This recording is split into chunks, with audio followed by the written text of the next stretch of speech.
সমালোচক সাংবাদিককে গ্রেপ্তারে বেলারুশের ভয়াবহ প্রতারণা, বোমার ভয় দেখিয়ে জরুরি অবতরণে বাধ্য করা হলো বিমানকে, ছিনতাই বলছে ইইউ। করোনায় বিশ্বের দৈনিক মৃত্যুর প্রায় অর্ধেকই ভারতে, মারাত্মক হারে বাড়ছে ব্ল্যাক ফাঙ্গাসের সংক্রমণ, একের পর এক রাজ্যে মহামারী ঘোষণা।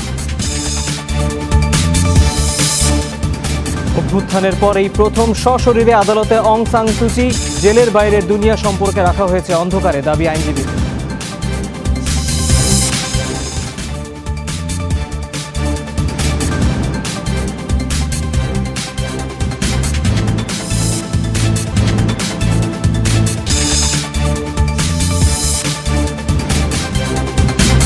দর্শক, শিরোনামগুলো দেখছিলেন, এই সব খবরের বিস্তারিত নিয়ে আপনাদের সাথে আছে আমি তৌহিদ হোসেন।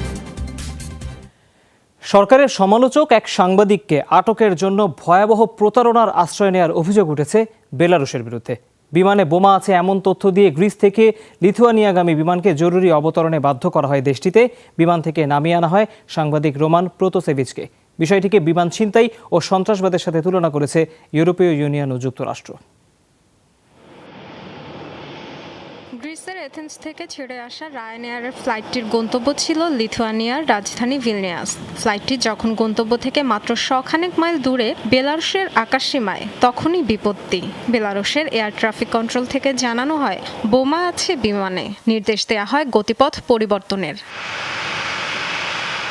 বেলারুশের মিগ-29 ফাইটারের প্রহরায় মিনস্কো বিমানবন্দরে অবতরণ করে 171 যাত্রীবাহী বিমানটি। ততক্ষণে স্পষ্ট হয়ে গেছে বোমার ঝুঁকি কেবল অজুহাত, বিমানের গতিপথ পরিবর্তনের কারণ বিশেষ এক যাত্রী। অবতরণের পরই গ্রেফতার করা হয় লুকাশেঙ্কো সরকারের কট্টর সমালোচক সাংবাদিক রোমান প্রোতাসেভিচকে। যখন বলা হলো মিনস্কে অবতরণ করবে বিমান, রোমান তখনই বুঝতে পারেন কি ঘটতে যাচ্ছে। তিনি তাড়াতাড়ি ব্যাগ খুলে ল্যাপটপ আর ফোন অন্য একজনকে দিয়ে দেন। প্রেসিডেন্ট লুকাশেঙ্কো যা করছেন তা কিম জং উনও করেন না। বেলারুশে রীতিমতো হত্যাযজ্ঞ চালাচ্ছেন। বিরোধী মতের হলেই চলে নিপীড়ন। আমরা রোমানের মুক্তি চাই। নিজেদের আকাশসীমায় থাকা আন্তর্জাতিক রুটের বিমান নামিয়ে কাউকে গ্রেফতারের এ ঘটনাকে সরাসরি ছিনতাই হিসেবে আখ্যা দিয়েছে যুক্তরাষ্ট্র। এরই মধ্যে বেলারুশের আকাশসীমা এড়িয়ে চলার সিদ্ধান্ত নিয়েছে কয়েকটি এয়ারলাইন্স। করণীয় নির্ধারণে জরুরি বৈঠকের ডাক দিয়েছে ইউরোপীয় ইউনিয়ন। রোমানকে মুক্তি না দেওয়া হলে কঠোর নিষেধাজ্ঞা দিতে হবে বেলারুশের উপর। তাদের আকাশপথকে অনিরাপদ হিসেবে ঘোষণা করা যেতে পারে। ইউর কোনো বিমানবন্দরে তাদের বিমান যাতে না নামতে পারে সেজন্য নিষেধাজ্ঞা দিতে হবে। সরকারের রোষানলে পড়ে 2019 সালেই দেশ ছাড়েন রোমান, আশ্রয় নেন লিথুয়ানিয়ায়। তবে লুকাশেঙ্কো বিরোধী সংবাদ প্রকাশের দায়ে তার বিরুদ্ধে সন্ত্রাস ও দাঙ্গায় উস্কানির মামলা করে বেলারুশ। ভিন্ন মতাবলম্বীদের উপর ধরপাকড় এদেশের নিয়মিত ঘটনা।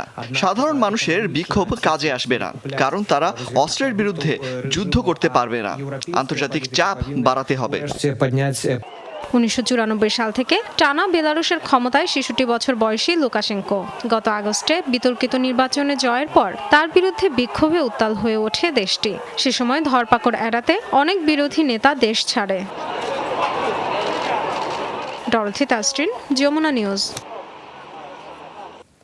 ভারতে 3 লাখ ছাড়ালো করোনা ভাইরাসে প্রাণহানির সংখ্যা। একদিনে দেশটিতে মারা গেছেন আরও 4,455 জন, যা ভারতের মহামারীর ইতিহাসে দ্বিতীয় সর্বোচ্চ দৈনিক মৃত্যু। জাতীয় স্বাস্থ্য বিভাগের তথ্য অনুযায়ী গেল 12 দিনই দেশটিতে 1.5 লক্ষের বেশি মানুষ মারা গেছেন করোনায়। বিশ্বের একমাত্র দেশ হিসেবে মাত্র 26 দিনের মাথায় 1 লাখের ওপর মানুষের মৃত্যু হলো ভাইরাসের সংক্রমণে। প্রাণহানির তালিকায় সবার শীর্ষে মহারাষ্ট্র। শুধু এই রাজ্যেই করোনায় মারা গেছেন 89,000-এর মতো মানুষ। রোববারও দেশটির 2,23,000 মানুষের দেহে শনাক্ত হয় করোনা। মোট সংক্রমিত 2,67,00,000-এর বেশি।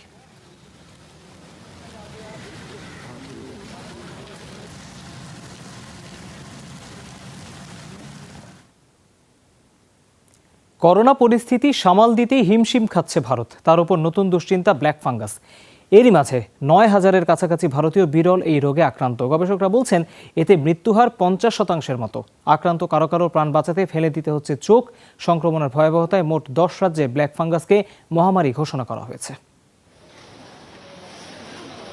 করোনা মহামারীতে বিপর্যস্ত ভারত। মৃত্যু তালিকায় বিশ্বের 3য় অবস্থানে এশিয়ার দেশটি। এ পরিস্থিতিতে নতুন দুশ্চিন্তা ব্ল্যাক ফাঙ্গাস বা মিউকরমাইকোসিস। চিকিৎসকরা বলছেন কোভিড থেকে সুস্থ হওয়ার 12 থেকে 18 দিনের মধ্যে ব্ল্যাক ফাঙ্গাসে আক্রান্ত হচ্ছেন অনেকে। ভুগছেন জ্বর, মাথা, চোখ ব্যথা, মুখ ফোলা, নাক বা সাইনাস বন্ধ, দৃষ্টিশক্তি ঘোলাটে হয়ে আসার মতো উপসর্গে। তাদের অভিমত, বিরল অসুখটির ক্ষেত্রে মৃত্যুহার 50%। কোভিড থেকে সুস্থ হয়ে ওঠার 2 সপ্তাহের মাথায় আক্রান্ত হচ্ছেন অনেকে, বিশেষভাবে যাদের মাত্রাতিরিক্ত ডায়াবেটিক্স এবং ফুসফুসের সংক্রমণ রয়েছে তারাই বেশি ঝুঁকিতে। এছাড়া করোনা চিকিৎসার সময় যারা স্টেরয়েড এবং অক্সিজেন নিয়েছেন তারাও রয়েছেন আক্রান্তের তালিকায়, তবে এটি ছোঁয়াচে নয়। মিউকরমাইকোসিস খুবই বিরল কিন্তু ভয়াবহ অসুখ। তাতে মৃত্যুহার 50%-এর মতো। শরীরের যে কোনো অংশেই ছত্রাকটি আক্রমণ করতে পারে, তবে মুখাবয়ব, চোখ, নাক ও সাইনাস সবচেয়ে স্পর্শকাতর জায়গা। ভয়াবহ তথ্য হলো চামড়ার মাধ্যমে এটি হাড় ও মস্তিষ্ক পর্যন্ত ছড়ায়। পরিস্থিতি মোকাবেলায় তড়িঘড়ি বিভিন্ন রাজ্যে ব্ল্যাক ফাঙ্গাসকে মহামারী ঘোষণা করল সরকার। বাড়াচ্ছে অসুখটি নিয়ন্ত্রণে কার্যকর ওষুধের উৎপাদনও। প্রত্যেকটি রাজ্যেই ব্ল্যাক ফাঙ্গাস মোকাবেলায় রয়েছে কার্যকরী ব্যবস্থাপনা। মহামারী বিধিমালার আওতায় এ ব্যাপারে জারি করা হয়েছে প্রজ্ঞাপন। কি কি পদক্ষেপ নেওয়া প্রয়োজন এবং চিকিৎসা কেমন হবে সেই দিক নির্দেশনা দেয়া হয়েছে। করোনা মহামারীর পাশাপাশি ব্ল্যাক ফাঙ্গাস মোকাবেলা এখন বড় চ্যালেঞ্জ। ছত্রাক বিরোধী অ্যামফোটেরিসিন বি ওষুধের পর্যাপ্ত মজুদ নেই, তাই 5টি ওষুধ উৎপাদক প্রতিষ্ঠানকে নতুনভাবে লাইসেন্স দেওয়া হলো। বিদ্যমান উৎপাদকরাও বাড়াবে ওষুধটি তৈরির পরিমাণ। এরই মাঝে বিহারে কয়েকজনের শরীরে মিলেছে সাদা ছত্রাকের সংক্রমণ। অবশ্য তারা অতীতে করোনা আক্রান্ত ছিলেন না। একে ব্ল্যাক ফাঙ্গাসের তুলনায় কয়েক গুণ বেশি ক্ষতিকারক হিসেবে চিহ্নিত করছেন চিকিৎসকরা। মৌলি ইসলাম, যমুনা নিউজ। করোনা সংক্রমণের ঊর্ধ্বগতির কারণে আবারও বিধিনিষেধ জারি করেছে মালয়েশিয়া। চলাচল নিয়ন্ত্রণে রোববার থেকে কার্যকর হয় মুভমেন্ট কন্ট্রোল অর্ডার MOC। দেশটির প্রতিরক্ষা মন্ত্রী জানান, সরকারি কর্মীদের 80% ও বেসরকারি কর্মীদের 40%-এর বাড়ি থেকেই কাজ করতে হবে। মঙ্গলবার থেকে কার্যকর হবে এই সিদ্ধান্ত। এছাড়া অফিস ও ব্যবসা প্রতিষ্ঠানের কাজের সময় নির্দিষ্ট করে দেওয়া হয়েছে। কড়াকড়ি বাস্তবায়নে মোতায়েন করা হবে নিরাপত্তা বাহিনীর অতিরিক্ত সদস্য। মালয়েশিয়ায় মোট করোনা আক্রান্তের সংখ্যা ছাড়িয়েছে 5 লাখ, প্রাণহানি 2200-র বেশি। তবে গত কয়েকদিন ধরে দেশটিতে দৈনিক সংক্রমণ শনাক্ত হচ্ছে গড়ে 6000-এর মতো। ইসরায়েলি আগ্রাসনে ধ্বংসস্তূপে পরিণত হওয়া গাজা উপত্যকায় চলছে স্বাভাবিক জীবনে ফেরার চেষ্টা। শুরু হয়েছে অবকাঠামো সংস্কারের কাজ। এরই মধ্যে প্রতিবেশী মিশর থেকে প্রবেশ করেছে ত্রাণের বহর। খুব শিগগিরই গাজার মৌলিক চাহিদা পূরণে অর্থ সহযোগিতা বরাদ্দ করতে যাচ্ছে জাতিসংঘ। অবরুদ্ধ উপত্যকার যতদূর চোখ যায় কেবলই ধ্বংসযজ্ঞ। সরকারি বেসরকারি দফতর, হামাসের ঘাঁটির পাশাপাশি ধসে পড়েছে সাধারণ ফিলিস্তিনিদের বসতভিটা।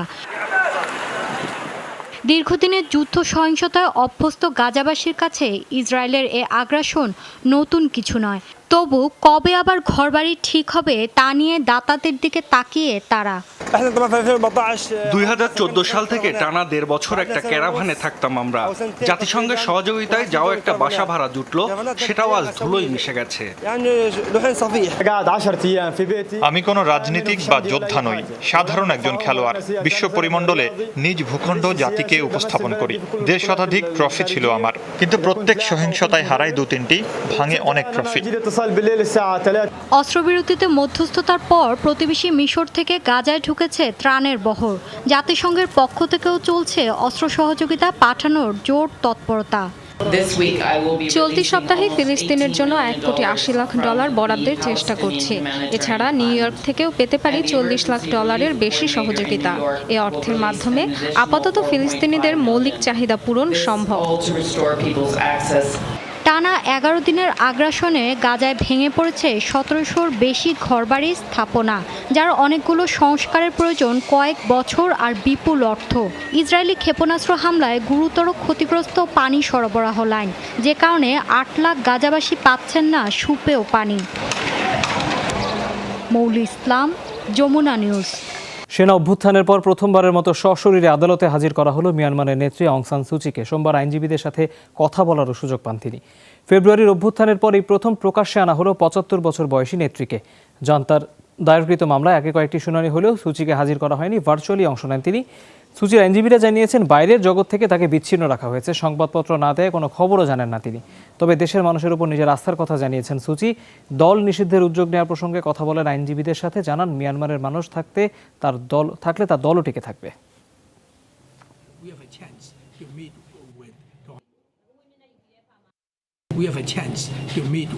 সুচি শারীরিকভাবে সুস্থ আছেন, কিন্তু তাকে সংবাদপত্র পড়তে দেওয়া হয় না। বাইরের জগতের কিছুই তিনি জানতে পারছেন না, এমনকি কোথায় আটকে রাখা হয়েছে তাও বলতে পারছেন না। তবে তিনি ন্যায় বিচার পাওয়ার ব্যাপারে আশাবাদী। মিয়ানমারের জনগণের উপর তার পূর্ণ আস্থা আছে। মিয়ানমারের শান প্রদেশে একটি পুলিশ স্টেশন দখল করে নিয়েছে সশস্ত্র বিক্ষোভকারীরা। স্থানীয় গণমাধ্যম জানায়, রোববার শান প্রদেশে সংঘর্ষে নিহত হয়েছেন অন্তত 20 জন পুলিশ সদস্য। হামলাকারীরা পুলিশ স্টেশনে আগুন ধরিয়ে দেয়, বন্দী করে ধরে নিয়ে যায় 4 পুলিশ সদস্যকে। এছাড়া কায়া প্রদেশেও পুলিশ স্টেশন দখলের চেষ্টা করে পিপলস ডিফেন্স ফোর্স। স্থানীয় প্রযুক্তিতে তৈরি অস্ত্র ব্যবহার করে তারা। শান প্রদেশে সফল হলেও কায়া পুলিশের পাল্টা হামলায় পিছু হটে বিক্ষোভকারীরা। সেখানে দুপক্ষের বন্দুকযুদ্ধে হতাহতের ঘটনা হলেও সঠিক সংখ্যা জানা যায়নি। মিয়ানমারের সেনা অভ্যুত্থানের পর বিভিন্ন প্রদেশে জনতাদের বিরুদ্ধে সশস্ত্র প্রতিরোধ গড়ে তুলেছেন অনেক বিক্ষোভকারী। দেশের বিভিন্ন জায়গায় নিরাপত্তা বাহিনীকে লক্ষ্য করে চোরাগোপ্তা হামলা চালাচ্ছেন তারা।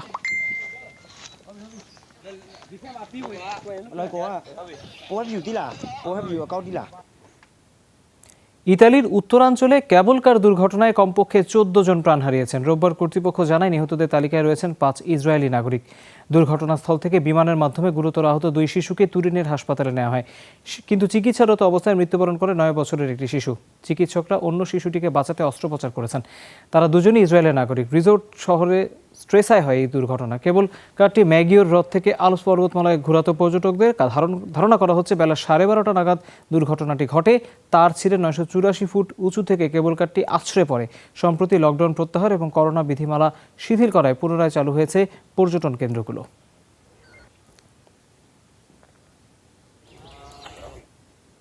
নাইরোগঙ্গ আগ্নেয়গিরির লাভা উদ্গীরণে নিহতের সংখ্যা দাঁড়িয়েছে বেড়ে 15 জনে। মধ্য আফ্রিকার দেশ কঙ্গোতে দেখা দিয়েছে মানবিক বিপর্যয়। অগ্নুৎপাত কমে আসায় লোকালয়ে ফিরছেন অনেকেই। ধ্বংসস্তূপের নিচে খুঁজে বেড়াচ্ছেন প্রিয়জনকে। ইউনিসেফের হিসাব অনুযায়ী 170টির বেশি শিশু নিখোঁজ। পরিবার থেকে বিচ্ছিন্ন হয়ে পড়েছে 1.5 শতাধিক। সরকারি মুখপাত্রের বিবৃতি অনুযায়ী দুর্যোগ থেকে পালানোর সময় গাড়ি দুর্ঘটনায় প্রাণ হারান কমপক্ষে 9 জন। বাকি 4 জনের মৃত্যু হয়েছে লাভার আগুনে পুড়ে। তারা কারাগারে বন্দী ছিলেন। শনিবার ফুঁসে ওঠে সুপ্ত আগ্নেয়গিরিটি, জ্বালিয়ে পুড়িয়ে দেয় সীমান্তবর্তী বেশ কিছু গ্রাম। 2002 সালে শেষবার সক্রিয় হয়েছিল নাইরাগঙ্গ। সে সময় প্রাণ হারান 250 মানুষ, গৃহহীন হন 1,20,000-এর বেশি।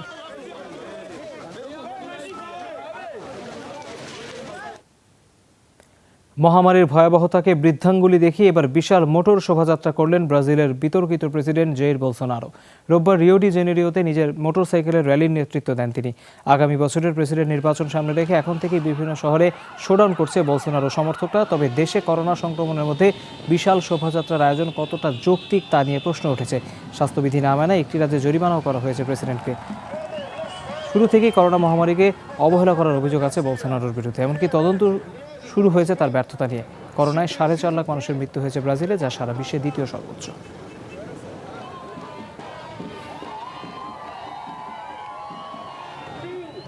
তৃতীয়বারের মতো বিয়ের পিঁড়িতে বসছেন ব্রিটিশ প্রধানমন্ত্রী বরিস জনসন। বাগদত্তা ক্যারি সাইমন্সের সাথে বিয়ের আনুষ্ঠানিকতা সম্পন্ন হবে আগামী বছরের জুলাইতে। প্রধানমন্ত্রী এরই মধ্যে ঘনিষ্ঠজনদের বিয়ের নিমন্ত্রণপত্র পাঠিয়েছেন বলে ব্রিটিশ গণমাধ্যম জানিয়েছে, যাতে অনুষ্ঠানের দিন জানানো হয়েছে 30 জুলাই। গত বছর ফেব্রুয়ারিতে প্রেমিকার সাথে বাগদান সম্পন্ন করেন জনসন, কিন্তু করোনা পরিস্থিতির কারণে বিয়ে পিছিয়ে যায়। 2019 সালে প্রধানমন্ত্রী হওয়ার পর থেকে সাইমন্সের সাথে একই ছাদের নিচে থাকছেন 56 বছর বয়সী জনসন।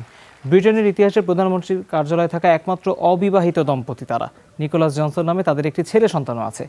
আগেও 2বার বিয়ে করেছিলেন বরিস জনসন, তবে 33 বছর বয়সী সাইমন্সের এটিই প্রথম বিয়ে। হংকংয়ে একটি হীরার আংটি বিক্রি হলো রেকর্ড 250 কোটি টাকায়। রোববার 15.8 ক্যারেটের আংটিটি নিলামে তোলা হয়। নিলামের ডাক শুরু হয় $2.22 লাখ। পরে $2.92 লাখ আংটিটি কিনে নেয়। টেলিফোনে নিলামে অংশ নেয় এক ক্রেতা। তার পরিচয় প্রকাশ করা হয়নি। বলা হচ্ছে বিক্রি হওয়া হীরাটি যাবৎকালের সবচেয়ে বড় পার্পল পিঙ্ক ডায়মন্ড। চেরি ফুলের মতো বিরল রঙের জন্য নাম রাখা হয়েছে দি সাকুরা ডায়মন্ড। গত বছর সুইজারল্যান্ডে সর্বোচ্চ 225 কোটি টাকায় বিক্রি হয় 14 ক্যারেটের একটি পার্পল পিঙ্ক হীরা, যার নাম ছিল the spirit of the rose.